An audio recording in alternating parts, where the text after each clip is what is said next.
मणिपुर लगातार अशांत बना हुआ है। कब शांत होगा मणिपुर, ये सबसे बड़ा सवाल बना हुआ है। बड़ी खबर आपको बता रहे पूर्वोत्तर राज्य मणिपुर से कि मणिपुर के कांगपोकपी जिले में फिर हिंसा भड़की है। हिंसा लगातार बनी हुई है। उपद्रवियों ने एसपी ऑफिस पर हमला कर दिया, पत्थरबाजी की गई, पेट्रोल बम फेंका गया, एसपी समेत कई पुलिसकर्मी घायल हुए। तो 3 तारीख की तस्वीरें आपको दिखा रहे हैं। देखिए मणिपुर में कैसे अशांति फैली है और माहौल खराब हो गया अचानक से। कांगपोकपी ये इलाका है जहां पर एसपी ऑफिस में हमला किया गया और जो पुलिस के अधिकारी हैं वो भी घायल हुए हैं। पुलिस कंट्रोल करने में लगी थी पूरे हालात को, लेकिन बेकाबू भीड़ ने इस तरह एसपी ऑफिस पे हमला किया है।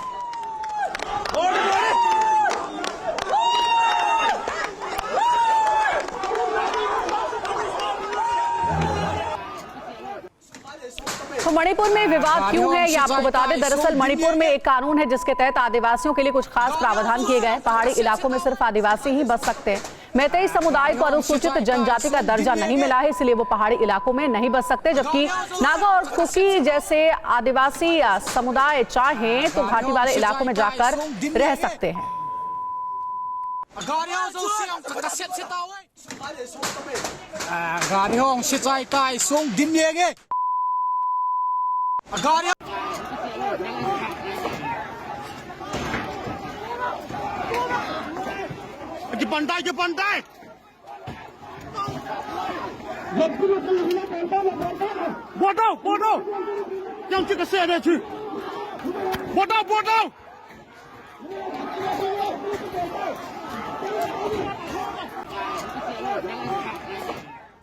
और आइए तस्वीरें आपको विस्तार से दिखाते हैं कैसे भीड़ बेकाबू हो गई और पत्थरबाजी हो गई, शुरू हो गई। ये देखिए तस्वीरें, देखिए कैसे अचानक से हालात बहुत ज्यादा खराब हो गए, माहौल बिगड़ गया। और एक दूसरी तरफ से आप देख रहे हैं पत्थर यहां पर बरस रहे हैं। भीड़ ने जबरदस्त पत्थरबाजी की है, पुलिस के लोगों पर पत्थरबाजी की गई है। पुलिस के कई अधिकारी इस पत्थरबाजी में घायल हुए हैं। एक बार फिर से ये मामला बहुत ज्यादा हालात खराब करता हुआ दिख रहा है। ये हिंसा लगातार मणिपुर में जारी है, शांत नहीं हो रहा है मणिपुर। लेकिन एसपी ऑफिस पर जब पथराव हुआ तो हालात और ज्यादा विषम हो गए और भीड़ ने पत्थरबाजी करना शुरू कर दिया। ये तस्वीरें बताती हैं कि मणिपुर के हालात एक बार फिर से खराब हुए हैं और मौका देखकर भीड़ यहां पर बेकाबू होती हुई नजर आई। एक और तस्वीर आपको दिखाते हैं। ये देखिए कांगपोकपी इलाके की तस्वीर है। ये एसपी ऑफिस है जो आप देख रहे हैं और दूर से आप देख रहे हैं, आधे किलोमीटर दूर से आप देख रहे हैं कि पत्थरबाजी शुरू हो चुकी है। ये 250 मीटर दूर से देखिए अचानक से भीड़ बेकाबू होती है। सैकड़ों की तादाद में यहाँ पे उपद्रवी आते हैं और पत्थर बरसाना शुरू कर देते हैं। ये एसपी ऑफिस आप देख रहे हैं सामने और फिर इस तरफ इस छोर पर आप देख रहे हैं कई लोग यहाँ पर मौजूद हैं, कई उपद्रवी, कई हुड़दंगी यहाँ पर मौजूद हैं जो कि एसपी ऑफिस पर जिन लोगों ने हमला किया है। आप देखिए, ये देखिए गाड़ी जो है पुलिस की उसे भी क्षतिग्रस्त किया गया है। इसका देखिए कांच आगे का आप देख रहे हैं पूरी तरह से टूट गया है। ये कांच आप देख रहे हैं, पूरी गाड़ी क्षतिग्रस्त होती हुई दिख रही है। जानबूझकर पुलिस पर निशाना बनाया गया है उपद्रवियों की तरफ से। पुलिस की गाड़ियां तोड़ी गई हैं। ये तस्वीर बता रही है मणिपुर के हालात एक बार फिर से बिगड़ते हुए दिख रहे हैं। इन तस्वीरों में हिंसा की तस्वीरें साफ कैद हो गई हैं। अब पुलिस की कोशिश होगी कि कैसे उपद्रवियों पर कार्रवाई होती है, जांच होती है। और मणिपुर में हिंसा थमने का नाम नहीं ले रही है। अब भीड़ ने कांगपोकपी जिले में एसपी ऑफिस पर हमला कर दिया है। सैबोल गांव से केंद्रीय बलों को कथित रूप से नहीं हटाए जाने को लेकर भीड़ ने यह हमला किया। सैबोल गांव इम्फाल पूर्वी जिले की सीमा पर स्थित है। उपद्रवियों के हमले में कई लोगों के घायल होने की खबर है। कल देखते ही देखते बड़ी संख्या में लोग सड़क पर उतर आए और सड़क पर नाकेबंदी शुरू कर दी। उपद्रवियों ने एसपी ऑफिस पर पथराव किया और पेट्रोल बम से हमला किया। इस दौरान पुलिस की गाड़ियों में भी तोड़फोड़ की गई है। तो हालात देखिए बहुत खराब नजर आ रहे हैं। और इस वक्त हमारे साथ न्यूज़ 9 के deputy managing editor Kartikeya Sharma जुड़ गए हैं, उनसे बात करते हैं। कार्तिकेय जी, मणिपुर के हालात सामान्य नहीं हो रहे हैं, अभी भी यहाँ पर तनावपूर्ण हालात देखने को मिल रहे हैं। इस वक्त क्या सरकार की ओर से कोई कदम उठाया जा रहा है? पुलिस प्रशासन के कैसे इंतजामात हैं ताकि हालात को काबू में किया जा सके? देखिए, ये जो मुद्दा है उसकी जड़ है वो ये है कि 31-30 तारीख को पिछले साल जो सेंट्रल पैरामिलिट्री फोर्सेस हैं उन्होंने कम्युनिटी बंकर्स को तोड़ा, कम्युनिटी बंकर्स को इसलिए तोड़ा गया क्योंकि वहां से फायरिंग हो रही थी। मणिपुर आप जानते हैं कि वो वैली और हिल्स का एक कॉम्पोजिशन है, और जो वैली है घाटी में वहाँ मैती रहते हैं, और अधिकतर लोग जो पहाड़ के इलाके हैं वहाँ कुकी लोग रहते हैं। अब फायरिंग जो लगातार हो रही थी वो बंकर से हो रही थी, तो इन लोगों का एक दल गया जिसमें पुलिस थी, जिसमें बाकी सेंट्रल सिक्योरिटी पैरामिलिट्री फोर्सेस थे, मिक्स था ग्रुप। तो जब वो गया तो उन्होंने वो कम्युनिटी बंकर्स तोड़े, तो वहाँ महिलाएं निकल के आई। महिलाओं ने बोला कि भाई ये गलत बात है, आप बंकर्स मत तोड़िए, ये वॉलंटियर्स के हैं। तो पुलिस और बाकी जो सेंट्रल पैरामिलिट्री फोर्सेस है उनका कहना था कि वो किसी के भी हों, पर यहाँ से फायरिंग हो रही है जिससे लोगों को नुकसान हो रहा है, तो इसलिए वहाँ हाथापाई हुई है। उस हाथापाई में क्या हुआ, जब हमला किया इन लोगों ने पैरामिलिट्री फोर्सेस पे, तो कुछ महिलाओं को चोट आ गई। अब वो मामला वहाँ खत्म हुआ, लेकिन हुआ क्या कि कुछ और जो सिविल सोसाइटी एक्टिविस्ट हैं जो मणिपुर में लोगों को जोड़ने के बजाय तोड़ने का काम करते हैं, उन लोगों ने एक प्रोटेस्ट मार्च ऑर्गेनाइज की। इस प्रोटेस्ट मार्च में जो तस्वीरें आप दिखा रही हैं, वहाँ इन लोगों ने एसपी ऑफिस को बंद करने की कोशिश की, पथराव किया और वहां के एसपी को, प्रभाकर को जख्मी कर दिया बहुत बुरी तरीके से। तो अब मोटा मामला क्या है? मोटा मामला ये है कि मणिपुर में जो वेपन्स लूटे गए थे वो वापस नहीं आए। सब लोगों ने अपने अपने बंकर बना लिए, एक लाइन ऑफ कंट्रोल बन गया है मणिपुर में। जब सेंट्रल पैरामिलिट्री फोर्स और पुलिस वाले बंकर्स को तोड़ने की कोशिश करते हैं, तो कभी एक समुदाय की महिला यानी कुकी समुदाय की महिला, तो कभी मैती समुदाय की महिला अपोज करती है। बड़ी विचित्र स्थिति है मणिपुर में। अगर वैली में एक्शन लो तो मेरा पाईबीज आ जाएंगी। जो मैती समुदाय में की महिलाएं हैं उनका बड़ा ताकतवर संगठन है, उनकी बहुत इज्जत है समाज में। वो शराब, सिगरेट, इन सब चीजों के खिलाफ लड़ती हैं, और पहाड़ पे करो तो वहाँ कुकी महिलाएं इकट्ठी हो जाएंगी। तो इस हालात में ये बहुत ही अलग मैं बोलूंगा एक आयाम है कि महिलाएं सड़क पे निकल के आती हैं। आप आदमी नहीं देखेंगे पुलिस वालों से लड़ते हुए, आप केवल महिलाएं देखेंगे जो निकल के आके पुलिस वालों के सामने या मिलिट्री के सामने या पैरामिलिट्री के सामने खड़ी हो जाती हैं। और ये बहुत दिक्कत कर रही है हमारी फौज के लिए, पैरामिलिट्री के लिए, पुलिस के लिए, जिसे कह सकते हैं डीवेपनाइजेशन ऑपरेशंस करने के लिए। ये बहुत ही चिंता की बात है। और उसके बाद आप बोलें कि एसपी ऑफिस बंद कर देंगे, ये कैसे मुनासिब है? ये कि आप कैसे तय कर लेंगे कि एसपी ऑफिस बंद कर देंगे, फिर पथराव होगा और आप एसपी और पुलिस को घायल कर देंगे। ये जो हुआ है कांगपोक्पी में, ये गलत हुआ है, और मुझे लगता है इस पर काउंटर एक्शन जरूर होगा। बिल्कुल, यानी कि ये जो दो समुदायों के बीच का विवाद है बहुत जटिल हो चला है, और ये जो हिंसा की तस्वीरें आप इस वक्त देख रहे टीवी स्क्रीन पर, प्री प्लान वे में कहा जा रहा है, सुनियोजित तरीके से इस तनाव को फैलाने का काम किया गया है, और पुलिस को भी वहां पर काम करने नहीं दिया जा रहा है। शुक्रिया आपका कार्तिकेय जी, पूरी जानकारी हम तक पहुंचाने के लिए। और आइए अब आपको ये बताते हैं कि आखिर ये जो हिंसा है वो भड़की क्यों है, क्या ऐसी वजह रही कि अचानक से हालात बहुत खराब हो गए। पूरी डिटेल में आपको बताते हैं। मणिपुर में कल क्या हुआ, उपद्रवियों ने कांगपोक्पी जिले में एसपी ऑफिस का पहले घेराव किया और फिर हमला करना शुरू कर दिया। हमला क्यों किया गया? क्योंकि सबोल गांव में केंद्रीय बलों की तैनाती का विरोध ये प्रदर्शनकारी कर रहे थे। उपद्रवियों का आरोप क्या है? आरोप यह है कि 31 दिसंबर को महिलाओं पर केंद्रीय बलों ने कथित लाठीचार्ज किया था। उपद्रवियों की मांगे क्या हैं? वहां तैनात केंद्रीय बल, खास करके बीएसएफ जो बॉर्डर सिक्योरिटी फोर्स है, या फिर सीआरपीएफ को हटाया जाए, ये उपद्रवी मांग कर रहे हैं। और देखते ही देखते फिर हालात खराब हुए, पत्थरबाजी होना शुरू हो गई और मणिपुर अब सुलग रहा है। तो मणिपुर के कांगपोक्पी में हिंसा पर पुलिस ने क्या बयान दिया है, अब आपको पुलिस का बयान सुनवाते हैं। तो देखिए बयान आपको बता दें, दरअसल प्रदर्शनकारियों ने कांगपोक्पी एसपी ऑफिस पर पथराव और पेट्रोल बम से हमला कर दिया। इस वक्त ये हालात वहां के बने हुए हैं। भीड़ के खिलाफ जवाबी कार्रवाई की गई, बल प्रयोग किया गया और स्थिति को काबू में लाया गया। इस घटना में एसपी मनोज प्रभाकर घायल हो गए हैं और कई गाड़ियां भी क्षतिग्रस्त हो गई हैं। तो जैसा हमने आपको पहले बताया कि पुलिस की टीम पर भी हमला किया जा रहा है उपद्रवियों की ओर से, और इसीलिए अब पुलिस जो है वो हालात को काबू करने के लिए अब चुनौतीपूर्ण स्थिति का सामना करना पड़ रहा है।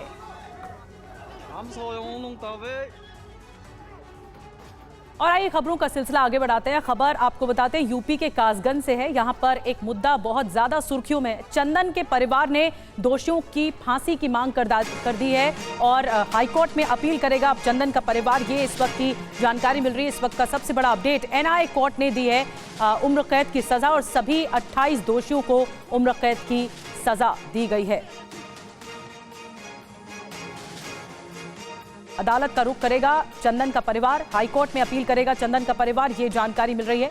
सभी 28 दोषियों को उम्र कैद की सजा दी गई इस मामले में और उसके बाद अब चंदन का परिवार इसका विद्रोह करेगा। दोषियों को फांसी देने की मांग की जा रही है। तो दोषियों को उम्र कैद की सजा मिलने के बाद चंदन गुप्ता के माता पिता ने क्या कहा है, ये सुनिए।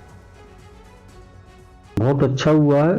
न्यायपालिका से हमें यही उम्मीद थी कि हमको बताएं न्याय मिलेगा और सत्य की जीत हुई है। इससे हम बहुत, हमारी आत्मा को भी संतुष्टि मिली है। चंदन की आत्मा भी आज जहाँ कहीं भी होगी वो भी बताएं संतुष्ट होगा। निर्णय अच्छा आया है, देर से जरूर आया है लेकिन वो निर्णय बहुत अच्छा आया। लेकिन वही रह गया, जिसने गोली चलाई उसको फांसी की सजा दी जाए और जिन्होंने झगड़ा चालू कराया उनको फांसी मिलनी चाहिए। चंदन मेरा कोई वहाँ कुछ ऐसा उत्सव मनाने नहीं, अपना भारत माता की जय घोष लगाने गया था। वंदे मातरम बोल रहा था और बच्चों का उत्साह होता है, बचपन से ही सिखाते हैं 26 जनवरी वाले दिन अपना राष्ट्रीय गान गाना, ये सब सिखाते हैं। तो वो बच्चों में उत्साह था भाई हमारा। चंदन गुप्ता हत्याकांड और इस पूरे मामले पर चंदन गुप्ता के भाई विवेक गुप्ता ने क्या कुछ कहा है, आपको सुनवाते हैं। हमारे ही देश में मेरे भाई शहीद चंदन गुप्ता की निर्मम हत्या की गई। यह देश की पहली घटना थी। जो व्यक्ति देशभक्त अपने हाथों में तिरंगा लेकर निकलता है और उसकी गोली मारकर हत्या कर दी जाती है। सरकार द्वारा जो चंदन चौक का वादा किया गया था, सरकार को उस पर ध्यान देना चाहिए और चंदन चौक बनवा देना चाहिए। लगभग 7 साल होने वाले हैं, 7 साल बाद ये फैसला आया है। क्या लगता है आपको, इसमें जो मुख्य आरोपी है उसके क्या फांसी की सजा की डिमांड करेंगे?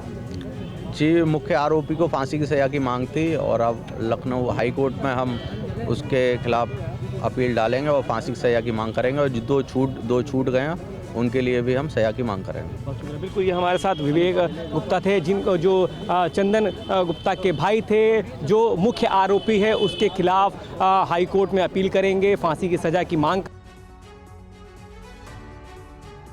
26 जनवरी 2018 को यूपी के कासगंज में अखिल भारतीय विद्यार्थी परिषद के कार्यकर्ता ध्वजारोहण के बाद तिरंगा यात्रा निकाल रहे थे और इसी दौरान बाइक सवार लोगों का हुजूम शहर की अलग अलग सड़कों से गुजर रहा था। जब जुलूस तहसील रोड पर राजकीय बालिका इंटर कॉलेज के गेट के पास पहुंचा तो वहां खड़े कुछ लोगों के जुलूस को बीच रास्ते में रोक लिया गया और उन्हें आगे बढ़ने से मना करना शुरू कर दिया गया। कहासुनी के दौरान सलीम ने चंदन को गोली मार दी और उसकी मौत हो चुकी थी। अब एनआईए कोर्ट ने सभी 28 दोषियों को उम्र कैद की सजा सुनाई है। और इस किया जा रहा है चंदन के परिवार की ओर से चंदन गुप्ता हत्याकांड पर आए फैसले पर क्या कुछ कहना है राजनीतिक दलों का, आपको सुनवाते हैं। कोर्ट के फैसले का हम लोग स्वागत करते हैं और अगर ऐसे ही फास्ट ट्रैक बना करके जो हमारी बहन और बेटियों के साथ बलात्कार हुए हैं, सील भंग हुई हैं, अपहरण हुए हैं, उनके लोगों को भी सजा होनी चाहिए। कोर्ट का निर्णय है, मैं समझता हूँ कोर्ट ने सभी पहलुओं को देखकर निर्णय लिया होगा। निश्चित तौर से कोर्ट का सम्मान सब लोग करते हैं, हम सब लोग सम्मान करते हैं। जो निर्णय है मैं समझता हूँ कि उसको सब लोग उसको सम्मानपूर्वक देखेंगे। तिरंगे का तिरस्कार किया गया था, इनको सजा सिर्फ मर्डर में नहीं, तिरंगे के तिरस्कार की भी हुई है। पूरा देश इस फैसले के लिए टकटकी लगाकर बैठा था। पूरा देश इस फैसले का स्वागत करेगा। और कासगंज से हमारे साथ अभिजीत ठाकुर इस वक्त जुड़ रहे हैं लाइव, उनके पास चलते हैं। अभिजीत, परिवार का क्या कुछ कहना है, क्योंकि परिवार संतुष्ट नहीं है सजा से। ये मामला 2018 का है और परिवार वालों की क्या मांग है, क्योंकि अब अदालत का भी, हाईकोर्ट का भी रुख किया जाएगा परिवार की ओर से। जी, इस वक्त हम कासगंज में परिवार के साथ ही मौजूद हैं। 6 साल के बाद इंसाफ आया तो 28 लोगों को उम्र कैद की सजा सुनाई गई। तिरंगे के अपमान की भी सजा उन्हें 3 साल अतिरिक्त सुनाई गई है, लेकिन उसके बावजूद परिवार ने इसका स्वागत जरूर किया कि फैसला आया, इंसाफ हुआ है। लेकिन उनका कहना है कि इंसाफ अभी बाकी है और आगे इंसाफ की गुहार भी वो लगाएंगे, क्योंकि परिवार लगातार दोषियों के लिए फांसी की सजा की मांग करता रहा है। माता पिता इस वक्त हमारे साथ लाइव मौजूद हैं कासगंज में ही और उनसे बातचीत करेंगे और क्या वो चाहते हैं आगे इस पूरे मामले में या फिर उनकी आगे क्या इसमें वो प्रोसीड करने वाले हैं, उनसे ही पूछते हैं सीधे सीधे। चंदन के पिता इस वक्त हमारे साथ हैं। कल एक बड़ा फैसला आया, 28 लोगों को उम्र कैद और तिरंगे के अपमान के लिए भी उनको सजा जो है अतिरिक्त सुनाई गई है। आपको लगता है कि इतनी सजा काफ़ी है या फिर आगे आप और भी कुछ चाहते हैं इस पूरे मामले में? कि मेरे बेटे की जिस तरह से निर्मम हत्या हुई थी उस हिसाब से तो इनको फांसी होनी चाहिए थी, लेकिन जो भी अदालत ने निर्णय दिया है हम अदालत का सम्मान करते हैं और उन अदालत को धन्यवाद देते हैं कि जो भी उन्होंने निर्णय सुनाया है वो स्वागत योग्य है और पूरे भारत में एक नज़ीर बनेगा। तो आगे की देखते हैं क्या जो भी मशवरा करेंगे वकील लोगों से कि वो लोग की जो भी बताएं हमको राय देंगे, जो उचित राय होगी उस हिसाब से हाई कोर्ट भी जाएंगे। माँ है उनकी हमारे साथ, आप माँ हैं, आपकी आगे क्या इच्छा है? क्योंकि आप लगातार ये आवाज़ उठाती रहीं कि जो दोषी हैं आपके बच्चे के उनको फांसी होनी चाहिए। आज इतने दिनों के बाद फैसला आया है, उम्र कैद तो मिल गई है, ऐसा कहा जा रहा है कि आप लोग चाहते हैं कि फांसी की सज़ा भी सुनाई जाए उसमें से कुछ जो मुख्य आरोपी हैं उनको। क्या कहना चाहेंगी इसके ऊपर आप? मेरा यही निवेदन है अदालत से, न्यायालय से मैं विनती करती हूँ कि जिसने गोली चलाई उसको फांसी दी जाए और जिसने लड़ाई झगड़ा करवाया स्टार्टिंग में उसको। और मेरे बच्चे के जाने से मैं 7 साल लड़ाई लड़ी हूँ और जो दर्द मैंने सहा है मैं ही जानती हूँ और आगे ही दर्द तो मुझे ज़िंदगी भर ही सहना है। बस ये उसके दोषियों को सज़ा मिलनी चाहिए थी, वो मिली हुई है। अभी एक को जिन्होंने गोली चलाई उनको फांसी की सज़ा की मांग है मेरी जी। और बाकी जो NIA कोर्ट का निर्णय आया है आप लोग उसका स्वागत करते हैं, आप लोग संतुष्ट हैं कि इंसाफ हुआ है आप लोग? हाँ, बिल्कुल। इंसाफ अभिजीत, आप हुआ है। बातचीत करते रहिए। NIA जो माँ कोर्ट हैं का। चंदन गुप्ता की और पिता हैं वो उनसे बातचीत कर रहे थे अभिजीत, और उनकी तरफ से कहा गया है क्योंकि पूरा इतना बड़ा गोलीकांड था, जिसने गोली मारी उसे फांसी की सज़ा मिलनी चाहिए, ये उनकी मां का कहना है चंदन गुप्ता की। दरअसल 2018 में जब तिरंगा यात्रा निकल रही थी गणतंत्र दिवस के मौके पर, उसी दौरान ये गोली मारकर हत्या की गई थी चंदन गुप्ता की, और अब परिवार इंसाफ मांग रहा है। शुक्रिया आपका अभिजीत ये जानकारी देने के लिए, बातचीत करने के लिए।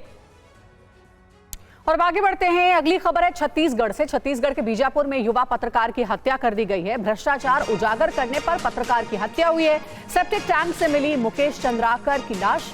हत्या के विरोध में आज बीजापुर बंद का ऐलान किया गया है। तो ये देखिए, पत्रकार मुकेश चंद्राकर की तस्वीर भी आपको दिखा रहे हैं, उनकी हत्या कर दी गई है। इस पूरे मामले पर बस्तर के IG का क्या कहना है, सुनते हैं।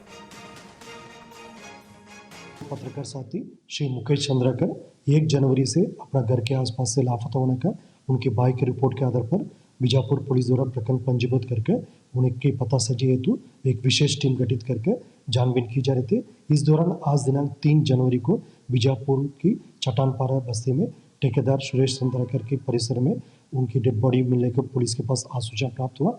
इसकी छानबीन के दौरान जो परिसर के अंतर्गत एक सेप्टिक टैंक से श्री मुकेश चंद्राकर का डेड बॉडी पुलिस द्वारा रिकवर की गई थी। अभी बॉडी का शव पंचनामा, फॉरेंसिक जांच एवं अन्य जो कार्रवाई की जा रही थी। घटना में अभी कई संदिग्ध लोग से पुलिस द्वारा पूछताछ की जा रही थी। और बीजापुर के पत्रकार की हत्या पर पूरे छत्तीसगढ़ में इस वक्त आक्रोश है, नाराजगी है। हत्यारे कौन है इसकी तलाश की जा रही है, लेकिन जिस तरह से हत्या को अंजाम दिया गया उससे कई सवाल खड़े होते हैं। हत्या के विरोध में आज बस्तर बंद का भी आह्वान किया गया। लोगों का ये कहना है कि भ्रष्टाचार उजागर करने की वजह से मुकेश चंद्राकर की हत्या कर दी गई। एक पत्रकार ने जब भ्रष्टाचार को उजागर करने की कोशिश की तो उसे मार दिया गया। तो पत्रकार की हत्या से जुड़ी चौंकाने वाली जानकारी सामने आई है। बेरहमी से की गई हत्या, सिर के पीछे चोट के निशान मिले हैं। हत्या के बाद शव को सेप्टिक टैंक में फेंक दिया गया। टैंक के ऊपर फ्लोरिंग भी कर दी गई और पुलिस ने सेप्टिक टैंक की फ्लोरिंग को तोड़ा। टैंक से शव को बाहर निकाला गया है। हत्या के आरोपियों की तलाश जारी है। तो बेरहमी से कत्ल किया गया है और अब इस पूरे मामले पर पुलिस इन्वेस्टिगेशन कर रही है। और आपको बता दें कि पत्रकार मुकेश चंद्राकर की हत्या पर सियासत भी तेज हो गई है। अब कांग्रेस ने राज्य पर हमला किया है, राज्य सरकार पर हमला किया है, कांग्रेस का बीजेपी पर हमला है। पत्रकार मुकेश चंद्राकर ने सड़क में भ्रष्टाचार का खुलासा किया था और इसके बाद से ही सड़क बनवाने वाला ठेकेदार नाराज था। ठेकेदार ने मुकेश को बुलाया और उन्हें मारकर लाश को अपने घर की सेप्टिक टैंक में चुनवा दिया गया। बीजेपी के जंगल राज में कोई भी सुरक्षित नहीं है, कांग्रेस ने हमला बोला है। कानून व्यवस्था पूरी तरह से यहां पर ध्वस्त है। तो पत्रकार की हत्या पर छत्तीसगढ़ के सीएम का बयान आया है। अपराधी को किसी भी हाल में बख्शा नहीं जाएगा। विष्णुदेव साय ने कहा है अपराधियों को जल्द से जल्द गिरफ्तार करने के निर्देश दे दिए गए हैं।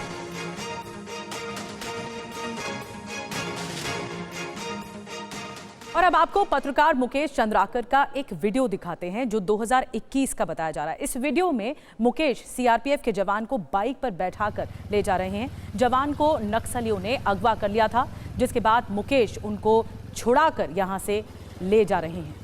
ये वीडियो 2021 का बताया जा रहा है, अप्रैल 2021 का, जब पत्रकार यहां पर पहुंचे थे। मुकेश चंद्राकर पत्रकार पहुंचे थे जिनकी बेरहमी से हत्या की गई और सीआरपीएफ के एक जवान की जान बचाकर वो बाइक पर लेके जा रहे हैं। शुभम हमारे साथ और ज्यादा जानकारी के साथ जुड़ गए हैं।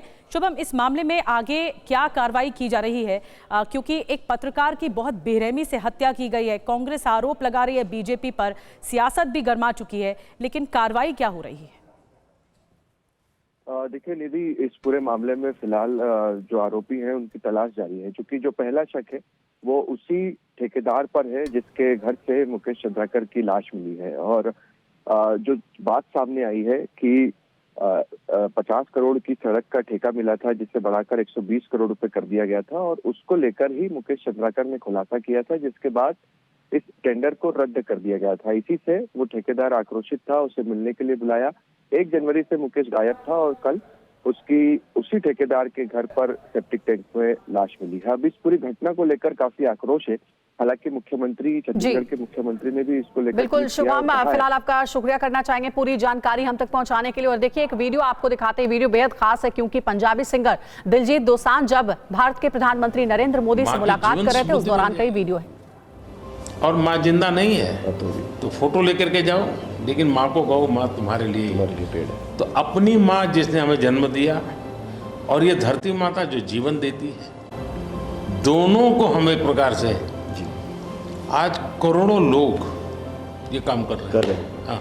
भारत में सबसे बड़ा अगर कोई जादू जिसको कह लो तो वो योग है, और जिसने योगा को अनुभव किया है वो उसकी ताकत जानता है। हाँ जी सर। आपको ये बाहर जाते हैं तो अनुभव क्या आता है? संगीत के इतने बड़े समारोह में जाते हैं तो बाकी लोगों की भाषा, उनकी स्टाइल, नए इमोशंस होते हैं। जी जी सर, मेरे को लगता है सर, जैसा उन्होंने बना दिया एक कोचेला को एक फेस्टिवल, या और भी फेस्टिवल्स बड़े होते हैं, हम तो बहुत ज़्यादा बड़े कर सकते हैं यहाँ पे सर। और लोग दुनिया भर से ट्रैवल करते हैं ऐसे फेस्टिवल्स के लिए। तो हमारा तो इतना रिच कल्चर है। अगर हम ढाबे में बैठ के भी खाना खा रहे हैं और कोई राजस्थान में गा रहा है तो इतना सुरीला गा रहा है कि बंदा बोलता है कि मैं गाना छोड़ दूं यार, ये इतना अच्छा गाना गा रहा है। और मैं प्रोफेशनली गाता हूँ, ये बंदा प्रोफेशनली गा भी नहीं रहा और मेरे से अच्छा गा रहा है। इतनी ज़्यादा उनके अंदर कला है। वो लोग बना के बैठ गए। और अगर हमारे इधर कोई ऐसा डेवलप होगा तो दुनिया भर से लोग, मेरे मन में एक कल्पना है, आ सकते हैं सर। मैं सोच रहा था कई वर्षों से, लेकिन अब वो मैं इसको कर रहा हूँ। वेव्स, मेरा मत ये है कि इतना बड़ा देश और दुनिया की सबसे ज़्यादा फिल्में यहाँ बनती हैं। हाँ जी सर। दुनिया में सबसे बड़ी क्रिएटिव इंडस्ट्री यहाँ है। तो मैं यहाँ वेव्स एक बहुत बड़ा मूवमेंट खड़ा कर रहा हूँ और दुनिया की क्रिएटिव वर्ल्ड को मैं इकट्ठा करने वाला हूँ अप्रैल में जी। अब दुनिया का क्रिएटिव वर्ल्ड का सेंटर हिंदुस्तान। मैं एक बार जर्मनी की चांसलर मर्कल जी, तो हम मिले तो उसने मुझे संगीत का विषय निकाला। तो मैंने उसको कहा मेरे देश में सूर्योदय के पहले संगीत हो ये अलग है और सूर्योदय के बाद अलग, उसका टाइम अलग है। हाँ जी, मैंने कहा मेरे अलग अलग प्रहर मेरे यहाँ होता है, हर प्रहर का संगीत होता है। फिर मैंने कहा सैड सिचुएशन है तो एक संगीत है, जॉय है तो एक है, तो फिर उनको बड़ा इंटरेस्ट लिया।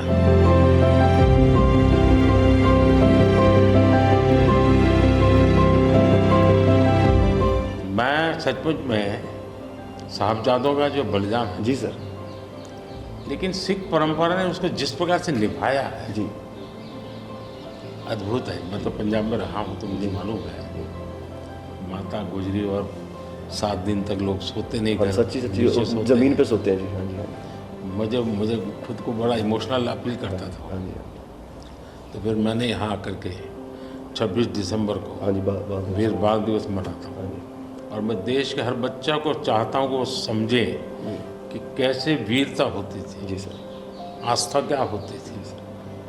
कच्छ के अंदर लखपत में गुरुद्वारा है।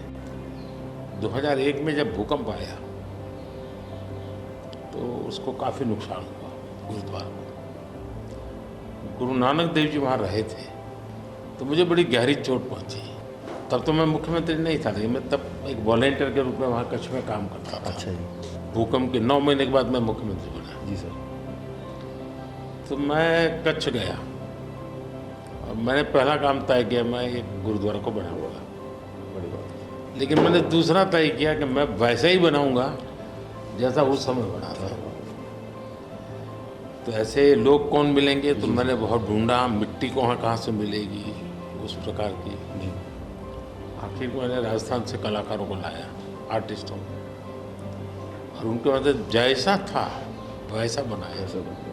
तो मैंने आपका इंटरव्यू देखा था सर अभी हाल ही में, उसमें जब आप अपने माँ और गंगा माँ की बात कर रहे थे, जब आप इमोशनल हो गए सर, वो मुझे बहुत टच किया। मतलब वो एक हमारे लिए आप प्रधानमंत्री एक बहुत बड़ा पद है, तो हम शायद एक जो उसके पीछे एक माँ और बेटा और इंसान है, वो कई बार वो निकल जाता है, भूल जाता है, क्योंकि एक ओहदा बहुत बड़ा है। लेकिन वो जब आप अपने माँ को लेके और गंगा मैया को लेके, वो जो आपका वो दिल भरा, वो टच होता है सर। पता चलता है कि ये एक्चुअली ये दिल से बात निकली है, तभी दिल तक गई। सर ये हमने इंडिया की तरफ से ये पहला सबसे बिगेस्ट टूर हुआ है कि हमने जितने देशों में शोज़ किए, पहली बार स्टेडियम शोज़ किए सर हमने।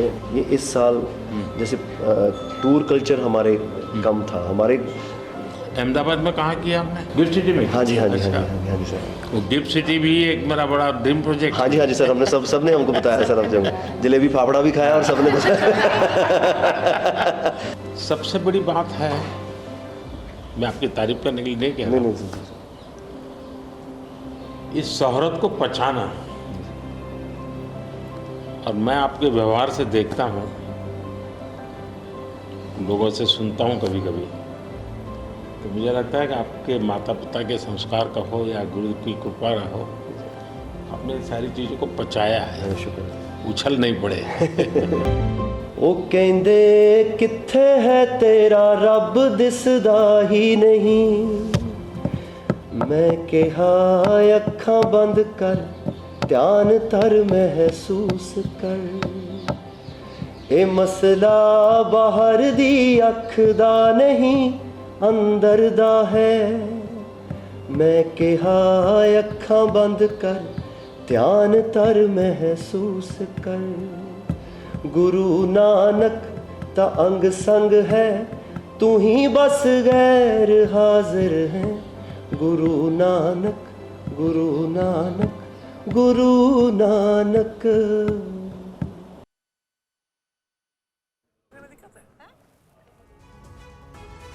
तो देखिए ये वीडियो बहुत खास है। 2025 की शुरुआत हुई और साल के पहले दिन दिलजीत दोसांझ की मुलाकात हुई है भारत के प्रधानमंत्री के साथ, और दिलजीत ने अपने सोशल मीडिया अकाउंट पर ये वीडियो पोस्ट करके इस मुलाकात को यादगार भी बताया है। आपने सुना भी, कई तरीके की बातचीत हुई है, खास करके संगीत के क्षेत्र में प्रधानमंत्री नरेंद्र मोदी से दिलजीत ने कई बातें की हैं।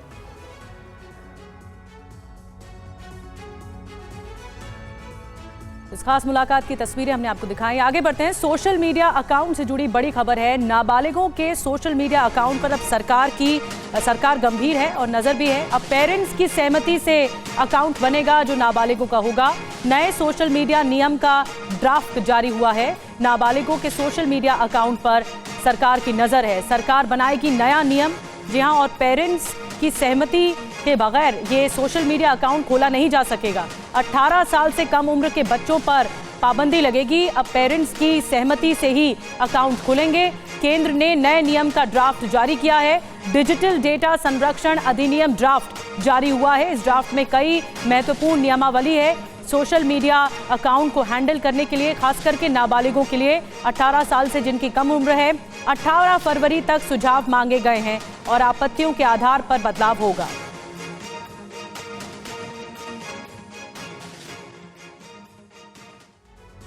तो देखिए, जैसे हमने आपको बताया कि कई तरह की पाबंदियां अब लगाई गई हैं, खास करके बच्चों के सोशल मीडिया अकाउंट पर नजर रहेगी। सोशल मीडिया के नाबालिग यूजर्स के लिए सरकार नए नियम बनाएगी। 18 साल से कम उम्र के बच्चों पर सरकार की नजर है। सरकार उनके लिए नए नियम बनाने वाली है। अब पेरेंट्स की सहमति से ही अकाउंट खुल सकेंगे। केंद्र सरकार ने नए नियम का ड्राफ्ट जारी कर दिया है और लोगों से इस पर 18 फरवरी तक सुझाव भी मांगे गए हैं। लोगों की आपत्तियों के आधार पर इसमें बदलाव किया जाएगा, अन्यथा वर्तमान ड्राफ्ट को नोटिफाई कर दिया जाएगा। जी हाँ, दिल्ली में चुनाव बेहद करीब है अब, और इस बीच दिल्ली में फर्जी वोटर का मुद्दा गरमाया हुआ है। फर्जी वोटर को लेकर बीजेपी और आम आदमी पार्टी में महाभारत छिड़ी हुई है। आखिर दिल्ली में फर्जी वोटर का सच क्या है? क्या सही में दिल्ली में फर्जी वोटर हैं? फर्जी वोटर का सच जानने के लिए टीवी9 भारतवर्ष ने एक खास सीरीज शुरू की है, फर्जी वोटर की तलाश पार्ट 5 में। आज हम आपको जनकपुरी विधानसभा क्षेत्र के सीतापुरी मोहल्ले की हकीकत दिखा रहे हैं।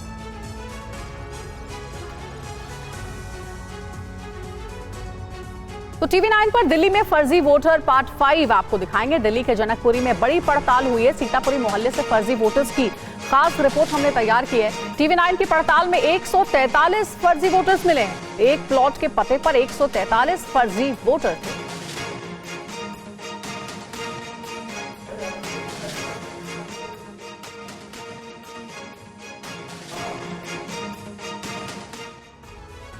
और संवाददाता रजनीश रंजन की आपको रिपोर्ट दिखाएंगे, लेकिन पहले आपको जानकारी दे देते हैं कि इस इलाके में टीवी9 की पड़ताल में क्या कुछ निकला है। जो अब हमने पड़ताल की है उसके मुताबिक प्लॉट नंबर RZ38 के पते पर 146 वोटर हैं। चौंक जाएंगे आप, 146 वोटर में 143 वोटर फर्जी हैं। ये और ज्यादा खुलासा चौंकाता है। प्लॉट के पते पर सिर्फ 3 नाम की पहचान अब तक हो पाई है। जब रजनीश पहुंचे यहाँ पर, लोगों ने फर्जी वोटर होने की बात कही है कि यहाँ पर फर्जी वोटर हैं, फर्जी वोट जाता है। आसपास के लोगों ने कभी देखा ही नहीं है इन लोगों को जो फर्जी वोट करने जाते हैं, यानी वोटर्स फर्जी हैं। आसपास के लोग जानते तक नहीं हैं और फर्जी वोटर की लिस्ट है। 146 वोटरों में से आपको बता दें 143 फर्जी वोट निकले हैं इस इलाके में, और ये रजनीश रंजन ने पड़ताल की है। दिल्ली विधानसभा चुनाव में फर्जी मतदाताओं की पड़ताल करने टीवी9 की टीम इस वक्त पहुंची है जनकपुरी विधानसभा में। जनकपुरी विधानसभा का ये सीतापुरी इलाका है और सीतापुरी का ये गली नंबर 1, जहां जो पहला कंस्ट्रक्शन है, जो पहली बिल्डिंग है, वो एक बिल्डिंग मटेरियल सप्लाई करने वाली दुकान है। इस दुकान में 2-3 लोग काम करते हैं, उनके वोटर आईडी बने हुए हैं, लेकिन आश्चर्यजनक तरीके से और हास्यास्पद तरीके से आपको जो हम तस्वीर दिखाएंगे उससे ये पता चलेगा कि इस दुकान के पास में एक खाली जमीन है और उस जमीन पर इसी दुकान के सामान रखे रहते हैं, जहां पे सीमेंट, रेत और दूसरी बिल्डिंग मटेरियल की चीजें रखी रहती है। इस खाली जमीन को एक घर मान लिया गया है और इस खाली जमीन पर 146 लोगों के वोट बने हुए हैं। आप देखिए तस्वीरों में, यहाँ पर कोई कंस्ट्रक्शन नहीं है, कोई आदमी यहाँ पर नहीं रहता है। जो दुकान में काम करने वाले 2-3 लोग हैं वो यहाँ पर रहते हैं। यहाँ पूरी तरह से बिल्डिंग मटेरियल का जो सामान है वो यहाँ पर रखा हुआ है। और ये जो वोटर लिस्ट है, कई पन्नों का वोटर लिस्ट है हमारे पास, इसमें ये बताया जा रहा है कि 146 लोगों के यहाँ पर वोट बने हुए हैं। हमारे पास 8-10 आदमी काम करते हैं। मेरे एड्रेस पे 3 वोट जेन्युइन है उदय झा, रूबी झा और यूनिस की। बाकी जितने वोट बने मैंने इन लोगों को कभी यहाँ पे रहते नहीं देखा। हम बिजनेसमैन हैं यहाँ पे, ना कभी देखा और ना कभी मुझे पता कि कहाँ से बन गए, कैसे बन गए। तो ये जो लिस्ट है जिसमें 38 नंबर का RZ 38 का वो प्लॉट है और उसके बगल वाला अगर इसको 38A मान लिया जाए, 38 मेरे वाला है। अच्छा, तो ये इस प्लॉट पे ये 146 लोग कौन लोग? मैं नहीं जानता इनमें से, मैंने कभी नहीं देखे ये लोग। कभी नहीं देखे? नहीं, कभी नहीं देखे। ये सब डुप्लीकेट वोट लग रहे हैं मुझे तो। सारे डुप्लीकेट वोट है जो है ही नहीं, कभी शक्ल ही नहीं देखी। इस नाम के लोग कभी रहते नहीं यहाँ पे। और क्रिकेट से जुड़ी एक बड़ी खबर मिल रही है। सिडनी टेस्ट को लेकर 181 रन पर ऑस्ट्रेलिया ऑल आउट हो चुका है। भारत को 4 रनों की लीड मिली है और सिराज और कृष्णा ने 3-3 विकेट लिए हैं। बुमराह ने 2 विकेट लिए हैं। सिडनी टेस्ट से जुड़ी हुई ये बड़ी अपडेट आपको दे रहे हैं। भारत और ऑस्ट्रेलिया के बीच 5 मैचों की टेस्ट सीरीज का आखिरी मुकाबला सिडनी में चल रहा था और अब जानकारी ये मिल रही है कि सिडनी टेस्ट में 181 रन पर ऑस्ट्रेलिया ऑल आउट हो चुका है और भारत क्रिकेट प्रेमियों के लिए एक अच्छी खबर है। भारत को 4 रनों की लीड मिली है।